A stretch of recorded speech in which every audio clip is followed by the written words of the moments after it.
Surat Udhna police ટીમે સોનાની chain સ્નેચિંગના એક ગુનામાં સંડોવાયેલા રેડા ગુનેગારને પકડીને ₹2,05,000નો મુદ્દામાલ કબજે કર્યો છે. ગત 31મી જાન્યુઆરીના બપોરે 3 વાગ્યાના સમય દરમિયાન ચેઇન સ્નેચિંગનો બનાવ બન્યો છે. સુરત શહેરમાં ચેઇન સ્નેચિંગ, વાહન ચોરી તથા ઘરફોડ જેવા ગુનાઓને અંકુશમાં લેવા પોલીસ કમિશનર શ્રી અનુપમસિંહ ગહેલોત દ્વારા આપેલી ખાસ સૂચનાઓના પગલે ઉધના પોલીસ સ્ટેશન અને સર્વેલન્સ ટીમે સરાહનીય કામગીરી કરી છે. ગત 31 જાન્યુઆરીના રોજ બપોરના આશરે 2:30 થી 3 વાગ્યાના સમય દરમિયાન એક મહિલા કચરો નાખવા જઈ રહી હતી.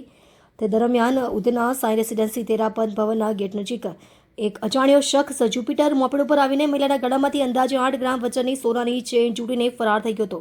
આ બાબતે ઉધના પોલીસ સ્ટેશનમાં ગુનો નોંધાયો હતો. ઉધના પોલીસ સ્ટેશનના police inspector Shri S.N. Desai તથા પોલીસ ઇન્સ્પેક્ટર શ્રી J.S. જામરેના માર્ગદર્શન હેઠળ અને સર્વેલન્સ PSI શ્રી M.K. ઈશ્વાણીના નેતૃત્વમાં હેડ કોન્સ્ટેબલ જિગ્નેશભાઈ અંબાલાલભાઈ, હેડ કોન્સ્ટેબલ સન્મુખભાઈ રણછોડભાઈ તથા પોલીસ કોન્સ્ટેબલ વિનુકુમાર મુન્નુભાઈ દ્વારા ટેકનિકલ સર્વેલન્સ તેમજ 200થી વધુ સીસીટીવી ફૂટેજની તપાસ કરવામાં આવી. તપાસ અંતે ગુનામાં સંડોવાયેલા સાહિલ ઉર્ફે વસીમ ઝાકિર શેખને ઝડપી લેવામાં આવ્યો.